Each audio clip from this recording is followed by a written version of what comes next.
of his name.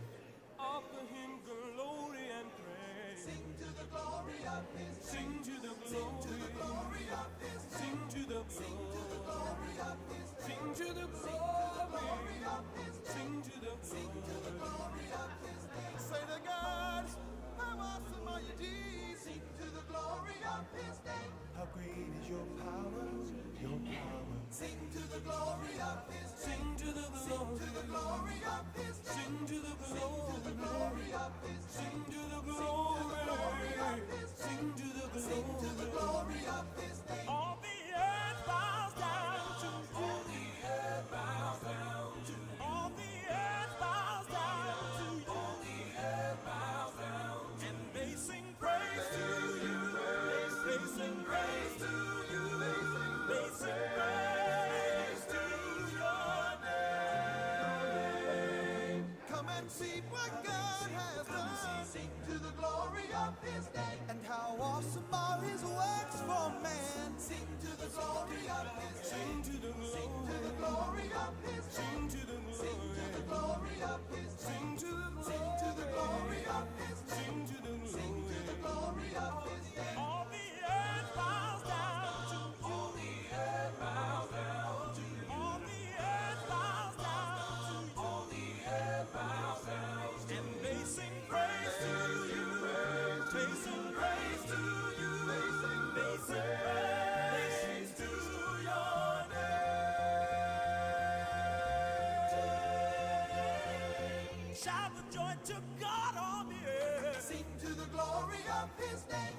Offer him glory and praise. Sing to the glory of his name. Sing to the glory. Glory of his name. Sing to the glory. Glory of his name. Sing to the Glory glory. of his name. To the Sing to the glory. glory of Come on, sing to the Sing to the glory. glory of his name. Sing to the Sing to the glory. glory of his name. To the glory.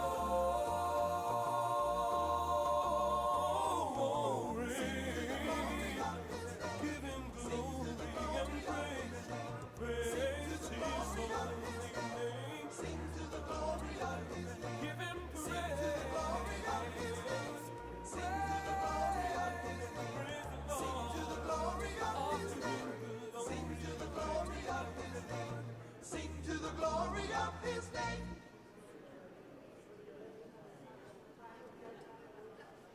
Angels long to look into these things. Angels long to look into these things. Angels long to look into these things. The glory of Jesus.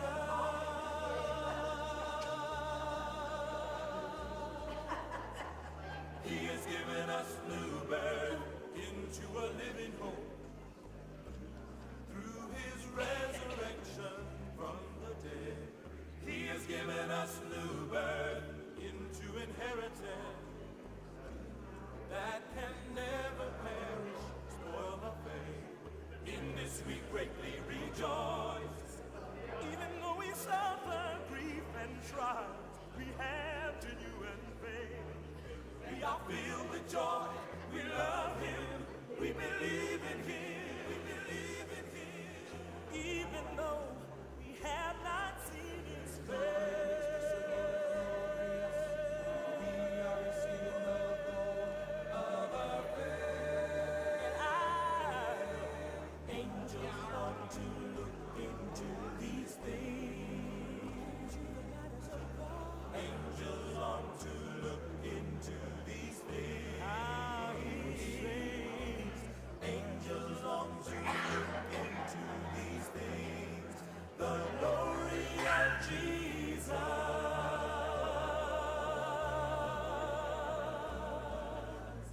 The prophets intently searched with the greatest care to find the time when Christ would come. It was not revealed to those who were searching. Now we know the glory of the Son concerning this salvation. The grace that has come to us, praise God, the mystery's been revealed. We are filled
and power.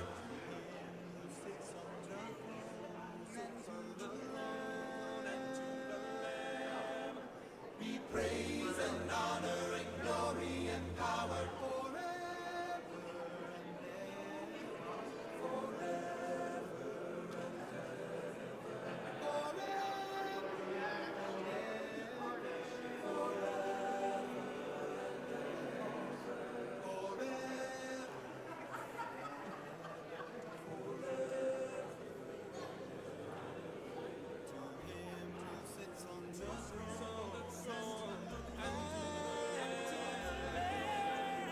and praise and honor and glory and power.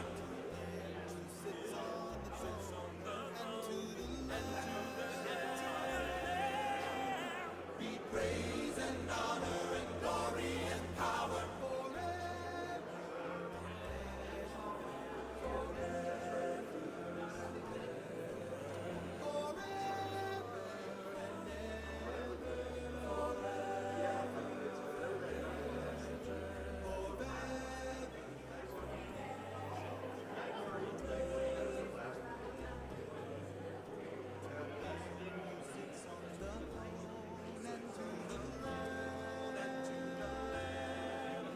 Be praise and honor and glory and power.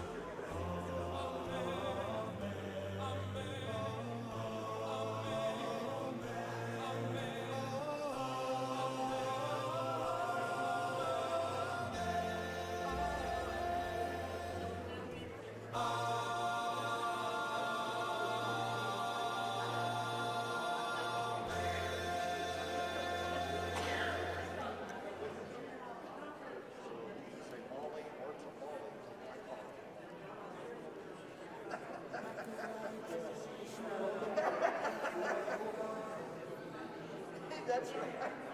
Everyone's got a different mic.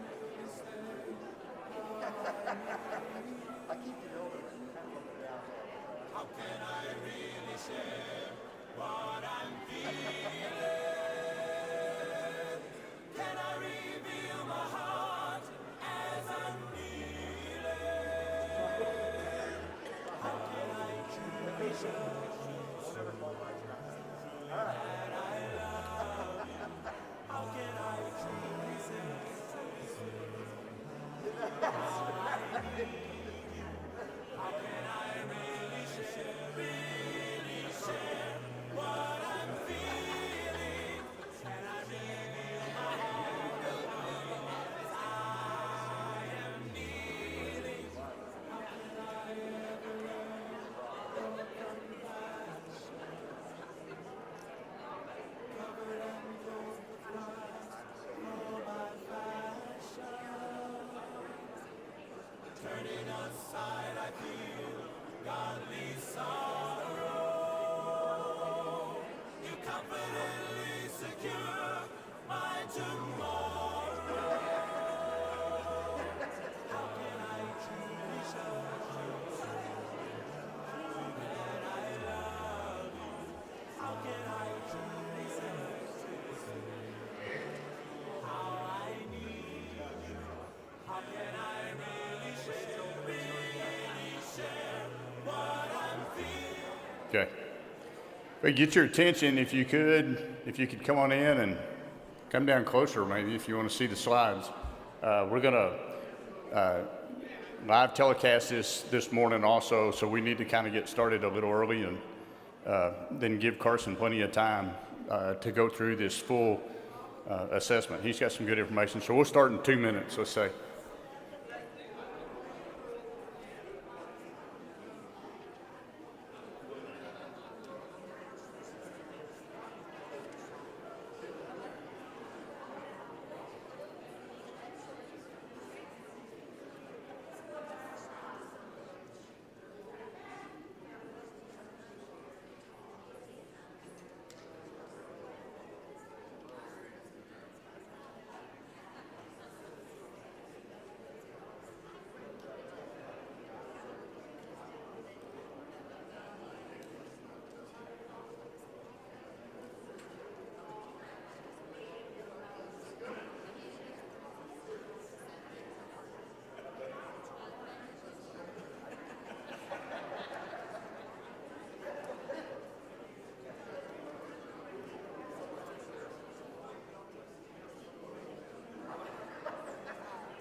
the way, the truth, the life, the victory.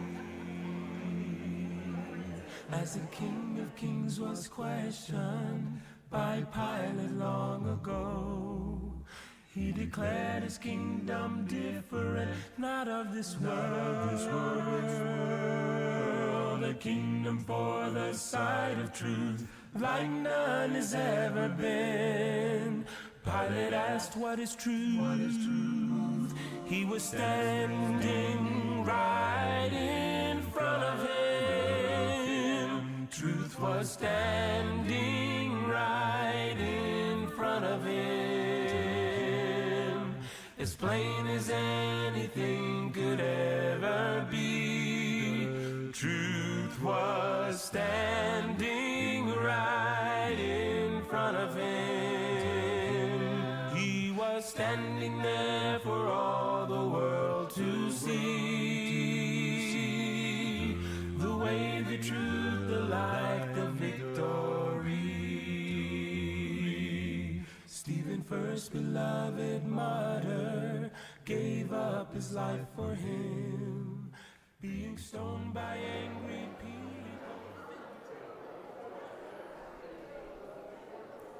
Good morning.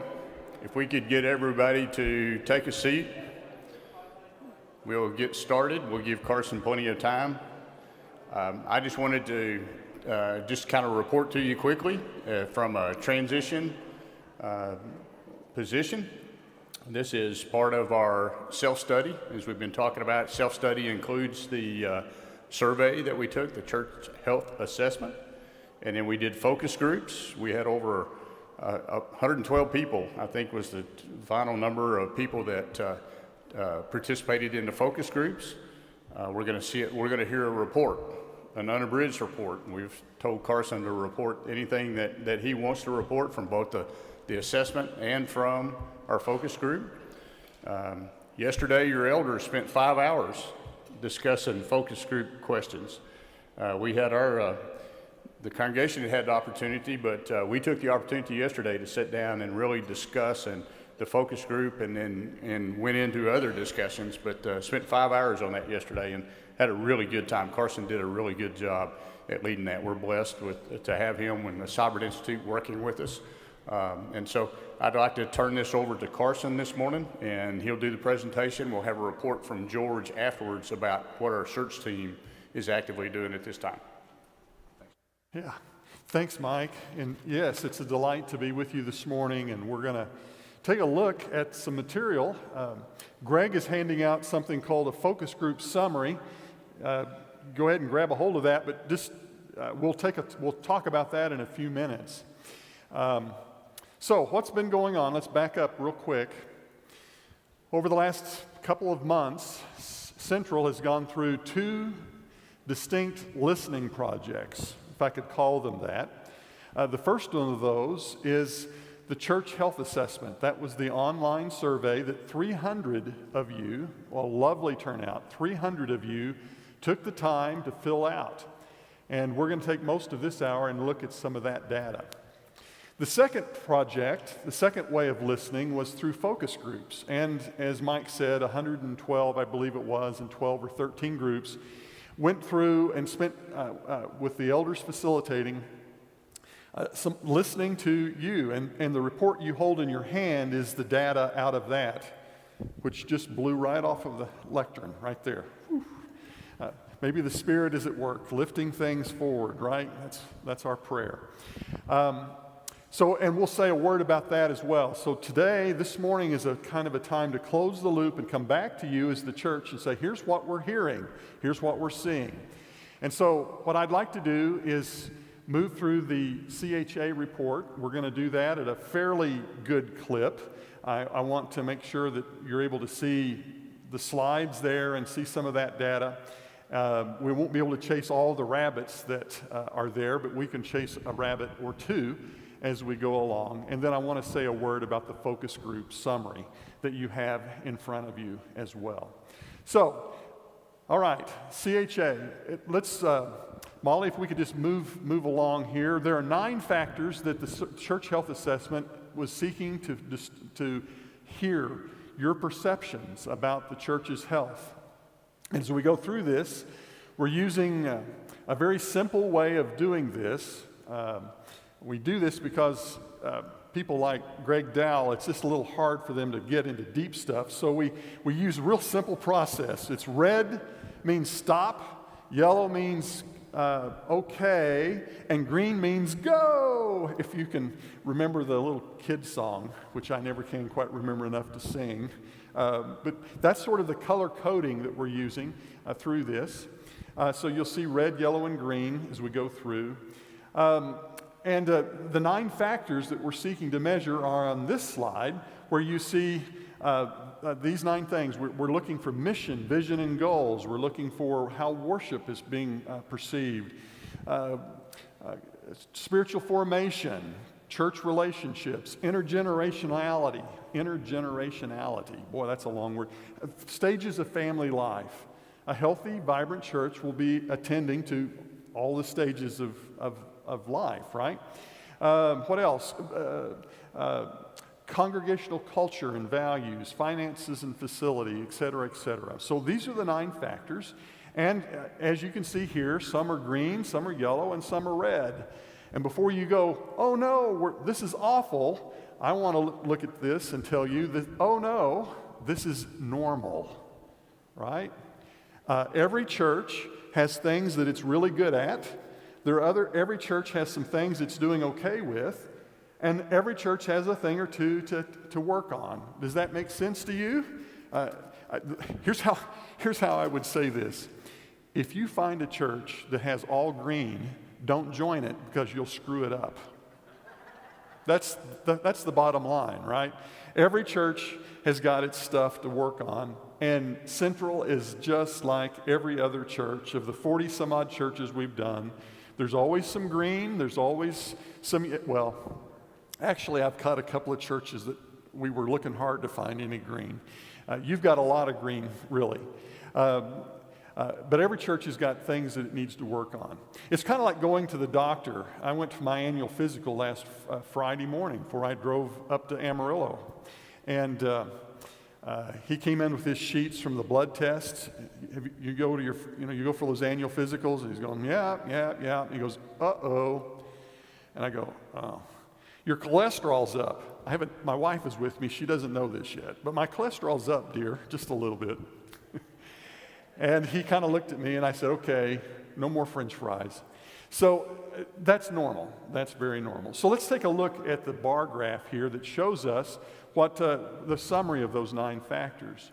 If across the bottom of the screen, you can see left to right, vision, goals, and then to the right, finance and facilities. And here are the scores, the summary scores that we have here. You can see some high points with regard to the finance and facilities of the church. We also have some strong scores with discipleship and worship at 79%. Those are just at the green mark at 79. Those are very strong places. We also have some places where we may want to pay some attention to with congregational culture and values, or perhaps on the family score, those generations of family that are being pointed out here. So let's take a deeper look at what we can find when we dive into each one of these categories. We'll move on to the next slide, which brings us to, I guess there's one more. Thanks, Molly. Take us to the mission, vision, and goals here. We'll see that on the left bar, a very strong score that there's a clear sense of mission, that this church perceives some clarity about why we exist. And if you go to the far, I have to think which way, I got to stand this way. To the far right, you'll see that the perception of the church is that we are advancing the kingdom. There's a sense that we are participating in what God is doing. And I've just been hearing great stories about the month of October, and the stories and reports that you've been hearing would be a great way of seeing the way in which Central is living out or participating in the kingdom. There's a strong, positive sense about that. There are the rest of the scores are fairly normal, and programs aligned with missions, very strong. Then with innovative, not afraid of risk, and up for challenges, Those three places, or those three right there kind of in the center right, I just say a word about that this church has a fairly strong sense that we are a church that innovates, but we may be a little nervous right now about taking risks, a little lower there, but we are up for challenges. These are three places where we're seeking to get a sense about a church in terms of its willingness to adapt, to innovate, to take calculated risk, and to deal with or tend to change. And these scores, though a little softer, are actually fairly strong in light of two things. One is churches tend to be unwilling to do these things, and that's why most churches in America are in decline. Or let me state it more positively. Churches that are thriving and growing are churches that are willing to innovate, to adapt, and to move forward with to do some laboratory experiments. And so most churches that are in America are in decline, and we see actually much lower scores with those churches. So I'm actually encouraged by what I see in this space. Let's move on. The second of these factors that we're looking at to sense the perceptions of the congregation have to do with regard to activities, to programs, to ministries.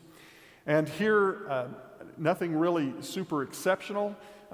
On the left, functioning well, that's a pretty good score. Meeting important needs, yes. The softest place on that is that when we look at our programs, we may not be focusing on members. But if we go to the next one, we are focusing. You see how the score rises when we focus on non-members? I would much rather see this kind of score than the other, which is what I often see in churches, that our programs are all about us and very little about the other. But here, I find it striking and encouraging that the focus tends to be toward the community or outside. And that's one of the strengths that I am perceiving about Central and want to continue to encourage. Let's move on to the third factor. This is a busy slide, so there's a lot there to look at, and it's an area where Central probably needs to spend some time, and that's actually came up quite a bit in the elders' conversation yesterday, and I've had conversations with your staff, and I think you can see why here. Okay, the highlights.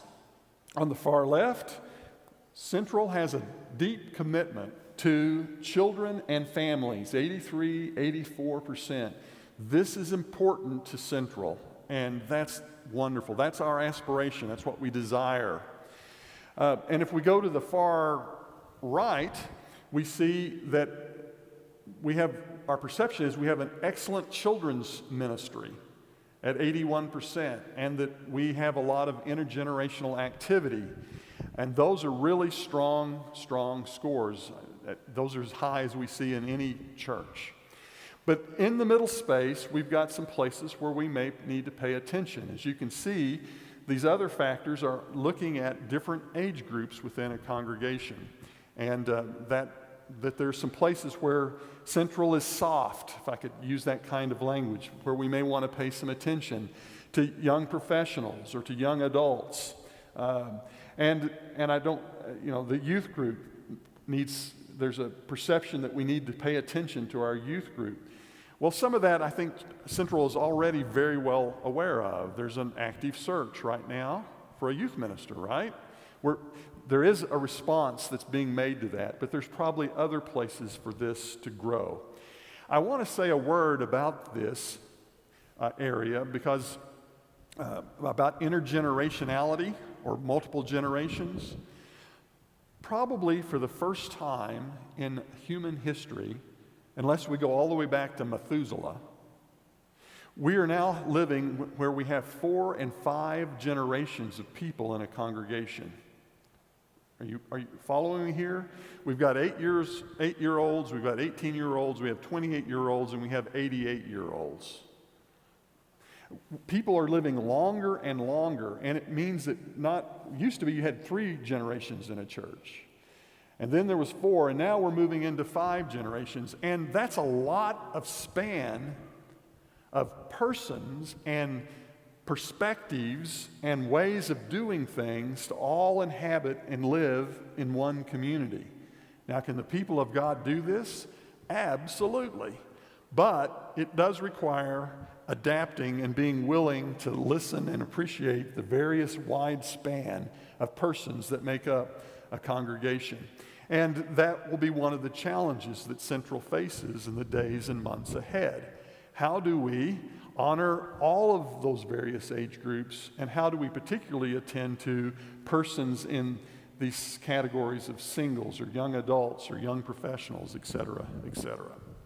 All right, let's move on. Spiritual formation, discipleship, and outreach. A lot of strength here. This is one of those areas where you all scored very, very high. You'll notice from the left, moving across, very exceedingly strong scores with regard to engagement with Scripture, paying attention to God's will, serving, praying for one another, a strong relationship with the community. These are all the sorts of things that make for spiritually healthy communities of faith. And you all have a strong, positive perception about these things. Just one of the ways that you may be asking, how do we get these 82% or 79%? So let me just quickly say this. 300 of you took this instrument. If all 300 of you said, we engage with Scripture well, and said, that's a 5, I highly agree with that, then the score would be 100. And if all 300 of you said a 4, which means, highly agree would be 5, agree would be 4, 3 is more of an indifferent scale, 2 would be a disagree, and 1 would be disagree strongly. If all 300 of you said 4, then the score would be an 80. And if everyone said, a 3, that would drop down into that 60% range. Does that make sense to you? And so we don't want people going, We want people to say yes to these. And so that's how this is scoring. So on this scale, there's a high commitment, high perception of the commitment to spiritual practices and disciplines. Now, it gets a little softer out on the right side, and that's where there's probably some room to pay more attention. Are we growing spiritually? I'll just point out that very last one on the far right. That's a little soft. It's an okay score, 68, but it's a lot softer than our commitments. Our commitments to Scripture and prayer and pursuing God's will is very high, but are we growing? It's a little softer. What does that suggest? Well, there may be some work to be done with regard to spiritual formation. Or to play with your vision statement, maybe we need to pay a little more attention to what does it mean to become more like Christ? And how do we do that? There may be a little bit of work to be done there. Let's move on. Worship. Exceedingly high scores. The perception of the church is that our worship practices, our worship assembly is done well, and it inspires and it challenges and encourages us. Very high scores all along. In fact, the only low score, and it's not really all that low, is preaching is inspirational, which makes me a little nervous since I have to do that in about 45 minutes, right, or an hour, right? So, you put the pressure on me. Can we do this? Now, seriously, there is a strong perception that our worship is God-centering, it's inspiring, it's challenging, and that's a lovely and wonderful thing to have as a strength for Central. Let's move on to another. Church culture, congregational values. Here, again, a very busy slide, and a lot of detail here, and a lot of ups and downs. Starting from the left, morale is a little soft at 63%. Of the five churches that we are working with this fall at the Cybert Institute, utilizing the CHA, morale is sort of down generally, and we take this to be a part of sort of the post-COVID effect. We're a little weary and a little tired. Yes? There is some of that sense, and I think that's being reflected here just a little bit. The strong score, although it's stronger. Is there an openness to change? Yes. Then we drop a little with recruiting volunteers. It's 60%. And I don't want to pick on Mary, your children's minister, who does a remarkable job with your children's ministry. But it's hard. It's hard to find volunteers. And that's a challenge for every church. And though that's a 60%, that's actually higher than what we see in a lot of other churches. So whatever bit of encouragement is to say that perhaps Central is doing a little better in that area than other churches. Communicating our ministries, members are committed and responsible, very strong, with a 77%. And then there's a trilogy here. There are three that are kind of there together, and I want to say a word about them. In the last 5 years, has our membership declined? Well, yes, is the answer to that question. It has declined. I don't think that's any secret. There's been a decline in membership. And in fact, if we were to go back, it's probably more, not just a 5-year thing, it's a much longer span of time, from what I understand demographically about Central. And in that respect, you are, like many churches across America, dealing with a sense of decline and a church that is growing grayer and older. And we'll say more about that a little later. So have new members come? The second one of those statements. Not really. 56%, well, maybe, but not really. I'm not seeing a lot of new people come our way.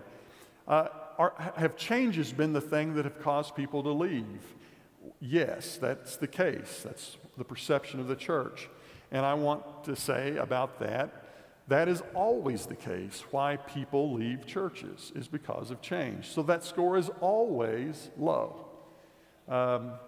Whenever a church begins to adapt or shift or change, then that causes people to become concerned. Why? Because we like the way things are. Now, my wife's here today, so I'm going to get in trouble a second time. I didn't tell her about the cholesterol. And now I'm going to tell another story, but it's the story that fits best for this. No one likes change, not even me. And I go around talking to churches about change all the time. So not too many years ago, Vicki just up and moved my favorite leather chair in our living room to the other side of the room. She didn't ask me. She just did it. And I was a curmudgeon about it, like I am about a lot of things. And she said, just try it. Just try it. I said, I think you're going to like the light better there. And you know, after a few weeks, she was right. I hate to admit that. I really do. But she's right. And now that chair's it's been sitting there for 7 years, right where it's at, because she saw something that I didn't. My point here is that none of us like change. And the real question for a church is not about whether or not we're going to change or not. The real question for a church is, will we be faithful to God's leading as we move toward God's preferred future? I don't need to get into this because I'm not supposed to be preaching yet, but I think just a quick reminder that sometimes those stories about the people of Israel wandering around in the wilderness for 40 years is a good place for us to be reminded that we have to be prepared to follow God as He takes us on a journey, and that means that we're going to experience some new things along the way. And that kind of process of adapting and letting go of some things in order that we can grab a hold of something else is an incredibly important thing. And that's the place where I think Central is at. It's letting go of some things in order that we can grab a hold of something bigger. And the bigger thing, and this is so important, the bigger thing that we are grabbing a hold of is, where is God at work in Amarillo? And how do we join God in what He wants to do for the sake of this city? And that begins to help drive us forward into paying attention to what God is up to. Now, the good news here is that the people here are here. They're loyal, 75%. They've been here a long time. And there's not a lot of intergenerational tension that exists. And so Central is actually very well positioned to attend to moving forward into the future with the kinds of people and the commitments that are here, the legacy that's here. And we'll see more of that in the focus group material in just a few moments. Let's move on to another slide. All right. We have a couple of slides on leadership. Leadership is one of the things that this survey was initially going to focus on. We've left a lot of that. And when we look at the leadership material out of this out of the survey, there's nothing really that's exceptional. It just sort of sets in some middle spaces. There's respect for leaders here, very high at 79%. There's respect for and support for teamwork at 78%. And on across the score there, the graphs, there's nothing there really that's exceedingly, that is of concern to me. Leadership, actually your leadership scores are, I think, a point above what we see in other churches across the span of the churches that we are surveying and working with. If I go to this next slide here, you can see again some real strengths, the mutuality between elders and ministers and their work together. A little softer when it comes to processing different views. By the way, that's a pretty hard thing to do, isn't it? To process and work with people, working with different ideas and views. That you would expect that to be a little harder. And again, on across this here, we're seeing mid to upper 70s across the way. Except for that last score, apparently you've got some friendly ministers here at Central, and that's encouraging and good. So a solid show with regard to leadership. I would say anecdotally, in my experiences with your staff and with your elders, you have an exceedingly strong group of elders and leaders and staff who are engaged in and praying for and looking for how to be faithful to God's call. Let's move on to the next slide, relationships. A lot of strength here. In fact, this is a very strong area for the church. Do we treat people warmly? Yes, we do. Close friends, a little softer, but then I enjoy time with church people. Members care for one another. These are extraordinarily high marks, and we see this being echoed in the focus groups. This is a welcoming church, and it's a place where people can find a warm welcome. Members care for one another. Our leaders model good relationships. Yes. Members get along despite diversity. Yes. So I feel I belong. Yes. These are all very, very high scores. Now you see it dips here with conflict. Is there conflict here? Well, yes, there's conflict here. Is it heated? Is it surfaced? Is it dealt with? Well, not always. Not always. Guess what? This is very normal for churches. These scores are always in this rank, or actually often a little lower. So from where I would sit, there's a sort of a normal level of conflict, and the tendency sometimes is to put it underneath the rug a bit. But this is what we see in most churches. What's interesting to me, and I'm glad the researchers put this question in here, compared with other churches, we have little conflict. And the church says, yeah, that's true. Our conflict is a little less than I perceive in other places. So I don't see anything there that causes me any real concern. These scores in this area are what we see, or maybe a little stronger than what we see in most churches. Is power misused? No, it's not. It's 76. So a lot of strength with regard to the way in which this church practices its relationships, a deep commitment, care, love, welcome. And we'll see a little more of that when we look at the focus group material as we hear the narratives out of the focus groups affirm this, and then actually offer a little place where we may want to lean in a little deeper. Let's move to the next slide, which is finance and facility.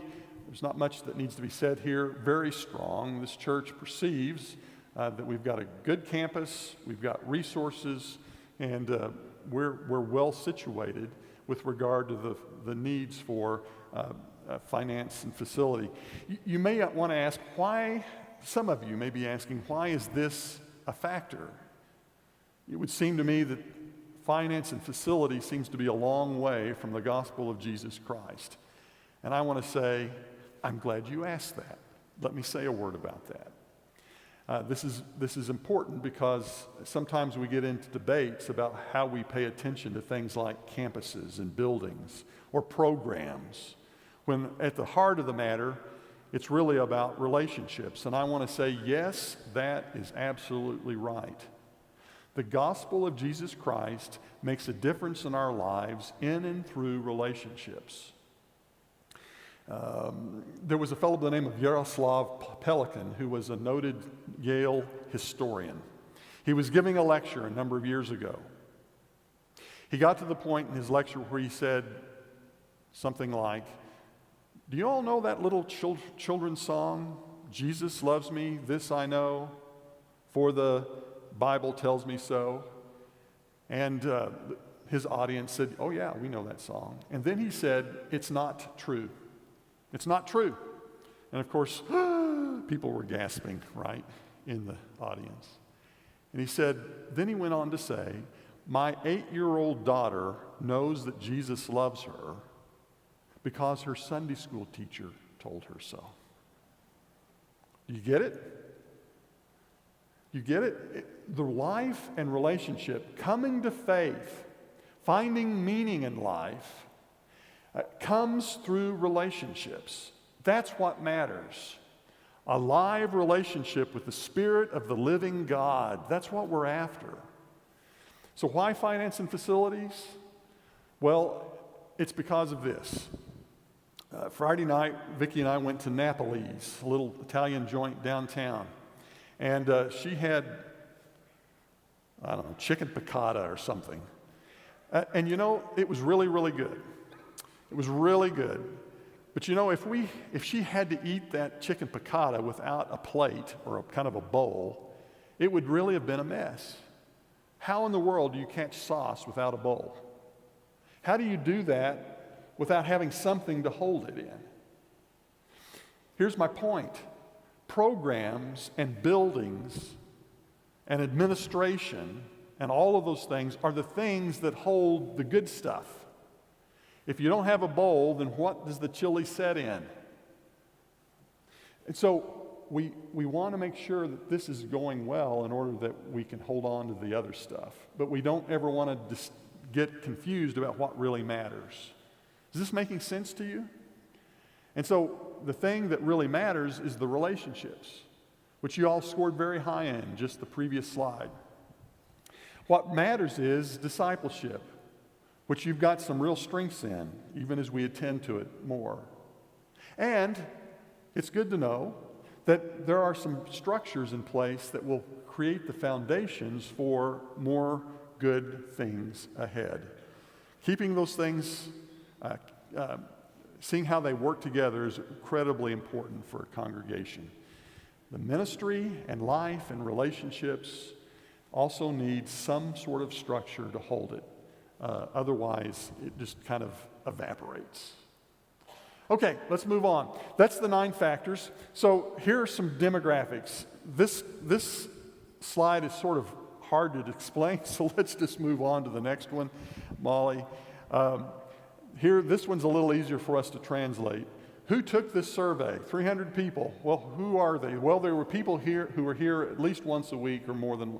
They're people who are deeply involved in the life of the church. So what we're seeing in this is the core of the congregation at 300 people who are deeply committed and involved in the life of the church. That's lovely. Next slide helps us a little more. Who took this survey? And this is sort of striking. Over half of the church, 52%, have been here for 20 years or longer.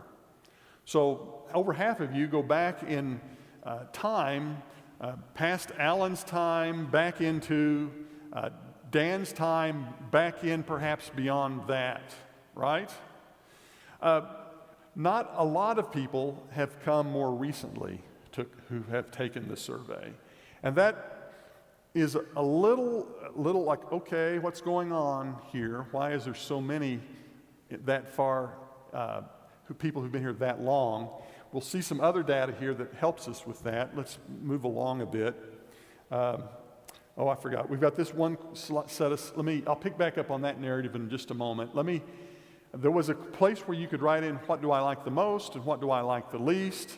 And we could spend a lot of time here, but I'm not. I want to give time for some other things. But you can see that on the left, worship with 37%, over a third of the church said we like worship the most. That's a very strong affirmation of the earlier slide we saw with regard to worship. And if I were to find maybe one other thing here to say, we like our programs at 12%. 12% said those are the things we like the most. The youth program shows and affirms some other things that we saw, that there's some work to be done with regard to the youth program. And then, of course, a lot of people just wrote in something. And the next two slides will give us some sense of that. If you'll go to the next one, here are some things that people just wrote in. We like these things the most. And I'm just going to pause to let you take a moment of look at that. I will say that about this slide and the next one, and that is that often you will see one person say one thing and then another person say just the opposite thing that they like the most or the least. And if that's a surprise to you, then I want to say that's church, folks. That's church. That's why elders start to lose their hair. And as I look over here at Craig, and then I see back over here to Tim, I just kind of shiny back there. Well, here's why. The next slide will help you more with that. But, what do we like the least? Well, these are things that people noted, and they help us kind of get a sense of where, kind of help us think about the other data that we have seen. Again, these are just things one person wrote in and said these things. And you'll see, again, things that sort of contradict with each other. We're being too progressive. We're not being progressive enough, right? And I just want to say to you, church, that's the challenge, right? People have a wide array of opinions and convictions about things. And you see that being demonstrated in some of these slides, and your elders wrestle with that. But you know what I'm encouraging your elders to do? And I'm encouraging you to do the same thing. I'm going to be real upfront with this. At the end of the day, what matters is not my personal opinion. What matters is, how do we practice faithfulness to God's work in our world? Yes? What matters is pursuing and partnering with God in what He wants to do to reclaim Amarillo and the world for Jesus Christ. That has to be the thing that helps us work through these challenging places and spaces. So I just share that with you. We'll move on. We'll pick up with some more demographic stuff. This is where we again pick up with long-time people who've been here a long time, which is lovely. It's so important for us. And we see now the age of folks who took part of the survey. If we went with 55 and up, 55 to 64 is 20%, another 65 is 32, it's 52, 62, 68%, am I doing that right, of the participants were 55 or older. 2/3 of the church are 55 and older. That is a signal to me as a person who looks at a lot of churches that this is a graying church. It's a church that's getting older. I'm not saying anything I don't think that's new to you, but I'm wanting to name this as something that is a reality. And we're not seeing as much participation or engagement in a new generation of folks, people who are younger, 18 to 24, et cetera, et cetera, et cetera. And that is something that we have to ask. How are we faithful to God's call to take the gospel to a new generation of people?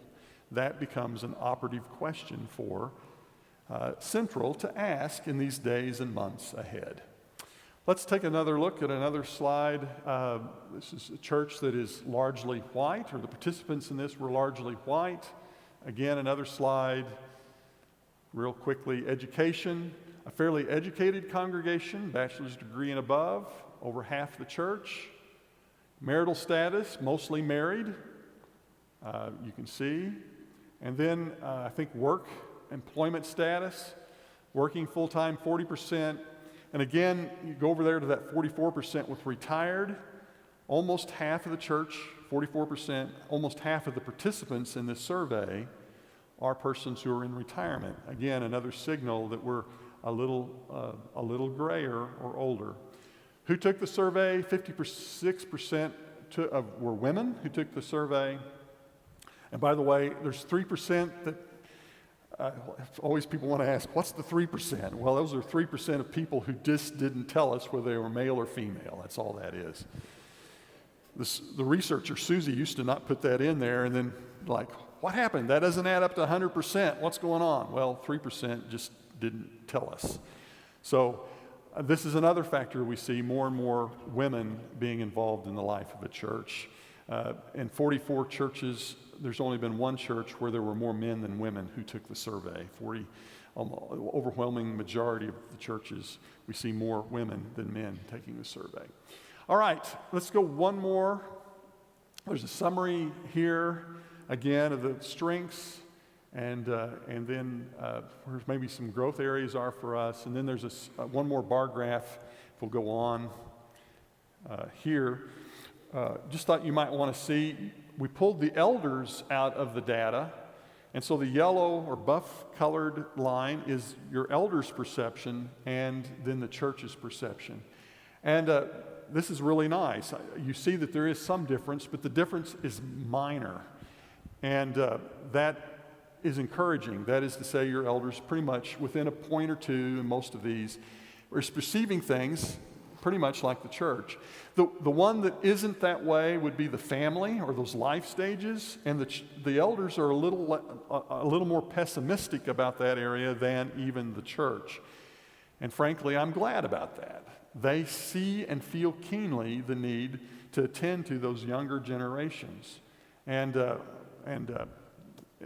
that's from where I sit, that's a good thing that they're aware of that, and are wanting to attend to that. All right, I think that brings us to the end of that. Let me quickly, I want to take just 2 minutes to talk about the focus group materials here, and then I'm going to ask George to come up, who's the chair of the search committee, and let him offer a quick word about what's going on there. You can take this home with you, so you don't need me to say much, but I want to encourage you to read this. This is the collected data, summary data that comes out of the focus groups that were conducted. And you're going to see things that resonate with what we saw on these slides. So under number 1 down there, we're a unified, devoted community of faith. There is this idea of welcome that's present, a family atmosphere. You see things that we're already seeing. You're a downtown church that's committed to the downtown. And if you go on down into the second question, that have clear commitments to foreign and domestic work, local work, foreign work, is a very important thing for this church.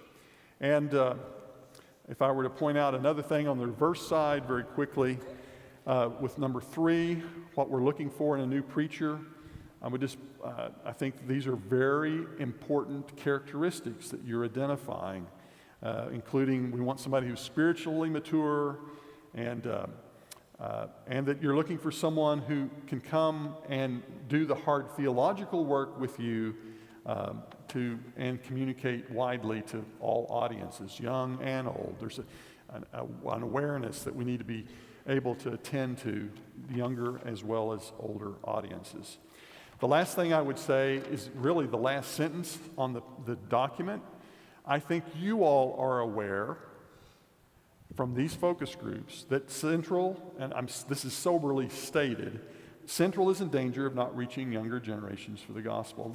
The focus groups were sharing, that was an awareness there that was present within the data. So, summarizing this, and then George, I'll ask you to have a word here, is that this is a church of high relationships, of welcome, of strong legacy, and is well positioned for a new generation, but a new generation of life and ministry. But that transition into that time is one that needs to be attended to with great intentionality, with a commitment to be faithful to God's call. And I think it's going to be really exciting to see what happens in the generation, this next chapter of life ahead. George, tell us what's going on with the search committee. Thank you, Carson. Good morning, brothers and sisters. It's good to see all you guys this morning. As Carson was talking about multi-generational and our aging group of people, I was kind of looking around, and for some reason I focused on Waylon Daniil this morning. He looked like he was making some last-minute changes to his fantasy football team. I'm not sure, but there was something going on there, I know. But anyway, I've known Waylon since I was a little bitty kid. I used to watch Waylon play sports at Paladura when I was very, very young, so there's a lot of age difference between us. But two things I know about Waylon is that he married way up when he married Barbara. And the second thing was that when Carson was talking about multi-generational, he and Barbara represent 4 generations here at Central, which is really, really nice to see those generations here. But anyway, they didn't call me up here. I guess Steve said, I can do the announcement or you can do the announcement, George, but Steve said they're kind of tired of looking at my face, so they may want to look at somebody different up there today. So I said, oh, okay, it's not going to be any better, I promise you. But anyway, I'm here to kind of give you a status report on how the Minister Search Committee has been functioning and doing things. We were selected in August, and we started meeting in September, and we've met frequently since September. We have a meeting tomorrow night, as a matter of fact, but we've been meeting, and Mike and the transition team gave us some assignments, and we've been working with Carson as well. So we've been working with both the transition team and Carson as we've gone through this process that has been put before us. But the main task that we've been working on so far is we've been working on a list of what we refer to as recommenders. And recommenders are people that are in positions of ministry, education, other positions that know people that would be able to recommend somebody to us to be a possible candidate as a minister to our church. So right now we have a list of 22 recommenders, which is a pretty strong list. I think Scott told me last time they probably had maybe 12 or 14, something like that. So we feel like we've got a good list of people to work with. And then the other task is we've been working on the communication plan that we're going to use to talk to the recommenders and possible candidates about what we're looking for here at Central. We've been assisting with the church profile that Hannah McNeil is primarily working on, but we've been working on some of that as well. We've been working with some of our local mission partners to get some quotes to go in that. So we've been doing some other things as well. So we're going to be contacting we meet tomorrow night.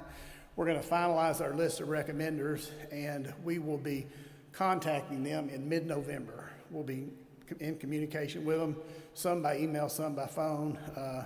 We'll have some different individuals that will be assigned to contact them, and we'll ask them to have their recommendations to us early in December.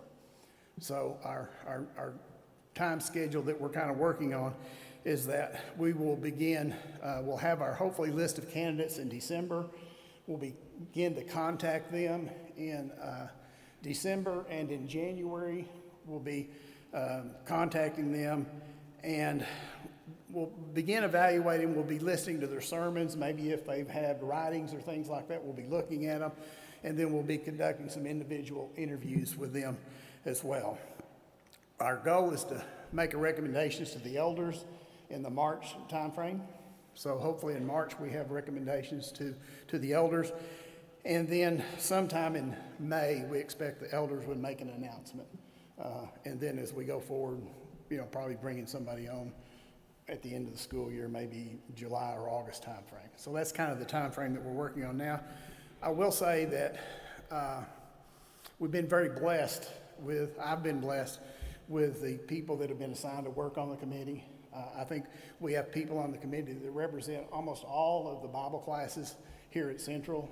And I want to tell you, they're some of the most loving and talented people that you would want to meet with. I think they love Central, and they serve Central in a lot of different ways, not just on this committee, but in other ways as well. So I'm going to name the people on the committee. If you're here, if you would stand. And Nick Belcher, Shelley Collins, Dale Cooper, Haley Green, Audra Kirkendall, Clint Latham, Jamie McCarroll, Susan Packard, Gracie Robertson, Kevin Schaefer, Chelsea Smith, and Mark Tidwell.